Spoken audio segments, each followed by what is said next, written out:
Okay. All right. Thanks for coming in. Thanks for being part of the team. Our mission for you today, I know this is your first day. Our mission for you, we want you to kill a guy. I thought this was a delivery company. No, we're actually an acquisitions agency. I have to kill a guy? Yeah. No, so anyway, we want you to go to the sewers and kill this guy, and in return, we will get $1,000. Huh? So yeah, you have about 5 minutes to complete the mission, and here's your equipment.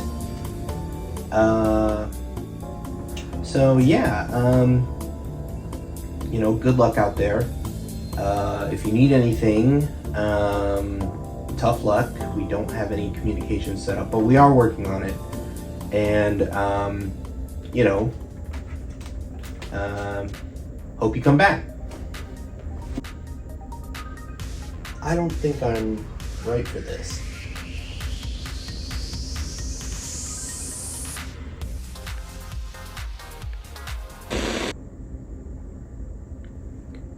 What if XCOM was a funny 2D platformer where instead of saving the Earth from hordes of aliens hell-bent on taking over the planet,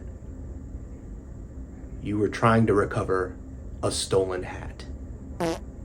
In Mr. Sun's Hatbox, you are the manager of a delivery company where you deal exclusively in hats. This delivery company employs a gamut of little guys, fun little gumdrop guys, and they all have their own little quirks. This guy's nearsighted. This guy's got spindly little arms. This one doesn't set off traps. This doesn't sound like a delivery game, does it? And that's because it isn't. This is a base building, mission-based, side-scrolling roguelite. Each day you go on missions that have various objectives and rewards.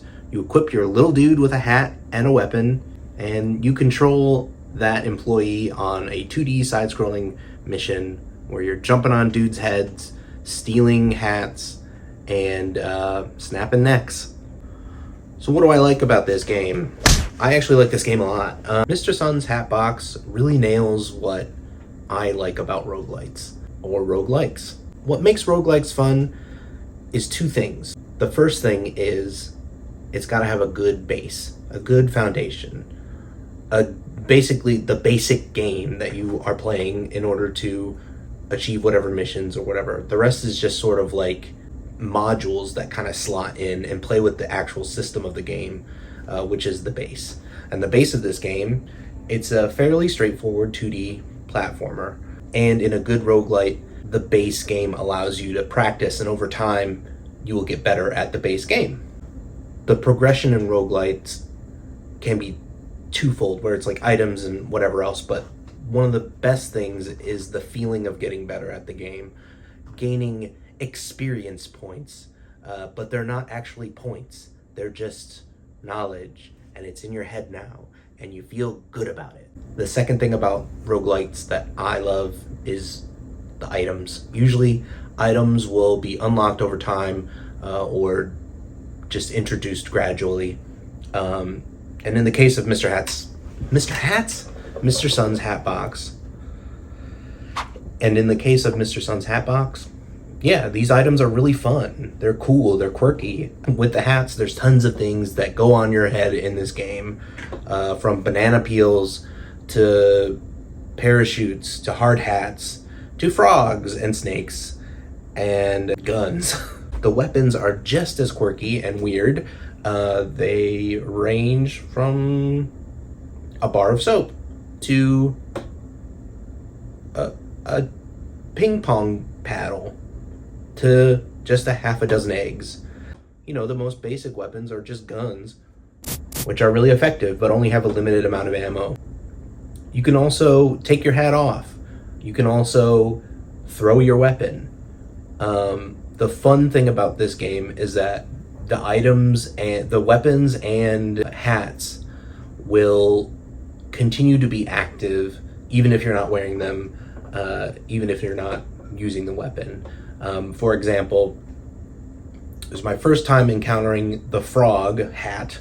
I knocked it off of an enemy, and then I was going to capture it. You can capture things in this game and send them back off to your base in order to be used for future missions. And I was capturing it, and I was just like, all right, good to go. And I was walking off, and what I didn't know about the hat, what about the frog hat, is it eats enemies. So it just shot its tongue out, ate me, and as it was being captured, it carried me off, and it ended the mission. I failed the mission. My character survived, and I was just sort of flabbergasted because I was like, oh, I didn't know it could do this. So you get several opportunities like that in this game. The wackiness is charming. It's fun. Can't you just have fun? Can't you just sit back and relax and have fun? Can't you just hit someone over the head with a hard baguette, knock them into a soup pot, attach a balloon to that soup pot, and send them off to your base while they're still unconscious? Bam. Can't you? All these things can act in strange ways, and including the employees that have different quirks, and sometimes bad, sometimes good quirks, and it makes for an interesting experience. Each mission lasts only about 3 minutes, so it's easy to complete a mission. Either you fail it or you succeed and just jump right back in. Each mission lasts about 3 minutes on average, so it's easy to keep spinning around the game loop for a few hours until your children ask you, why haven't you cooked dinner yet? It's got that just one more mission compulsion that really got its hooks into me. The progression feels good here too.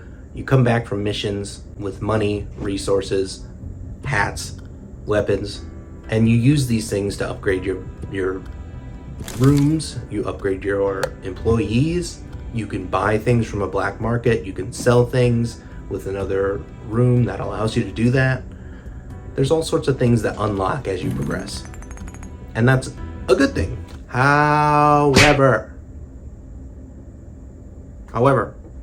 this type of genre is not for everybody. It can be very frustrating for people where the randomness can really hamper what's fun about this game. There have been a couple of times where the systems that are in the game really frustrated me personally, but I like this type of game, so I'm just putting it out there. But I like this type of game, so it doesn't bother me that much.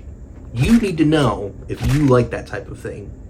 Do you like that type of thing, you little weirdo? One of the things I'll do with games is that even if I haven't completed them yet, once the game runs out of mystery, or once I've figured out its systems, or it feels like it doesn't have anything else that can surprise me, I'll generally put it down. This is sort of the case with this game. I do think that there's quite a few things that can happen, but and there's lots of replayability with new game pluses and stuff like that. But a typical game is you are gaining resources over time. You're going on certain boss runs where you have to steal an important hat that lets you unlock other things about your base. You have to do that 5 times, and then there's a final run, and you complete that, and that's the game. Once I've sort of figured that out, for me, it's not something that I want to continue playing over and over and over again. Now, don't get me wrong, I do like this game, and I think it's worth buying. But as far as comparing it to other roguelikes, I want to look at it from that perspective. I've put in hundreds of hours into The Binding of Isaac, and every run you usually have a lot of interesting choices that you have to make, or interesting questions that are going to be answered. What items am I going to get this run? What type of boss is going to be here? Is it going to be a champion boss? Should I do a guppy run? Should I risk it for a certain other type of run? Which character am I going to pick for this run? Should I use my keys for certain things? Should I use my key for this chest? Should I use my key for this red chest? There's tons of different things that are really, really good about The Binding of Isaac that gives you this risk-reward balance. And sometimes that reward really pays off in Isaac. You will sometimes get an item combination that completely breaks the game and wins you the run when you're not even halfway done with it yet. It's like hitting the jackpot on a slot machine, and that's super exciting. The thrill is that sort of item combination in that type of game. Mr. Sun's Hatbox doesn't have this. And that's not a bad thing. It just isn't as good. So, you're gonna have a good time with this game. It's a great game. It's good for the price. It's $15, it's on Steam. It's not a bad purchase at all. There's lots of replayability. The base game is solid. It's cute. It's fun. It's interesting. But you do have to know yourself if you think this is gonna be worth your time or not. Do you like permadeath? Do you like tough platformers? Are you interested in wearing a boxing glove on your head and carrying a half dozen eggs around? It might be for you. This is Jonny for Sidequesting, and this is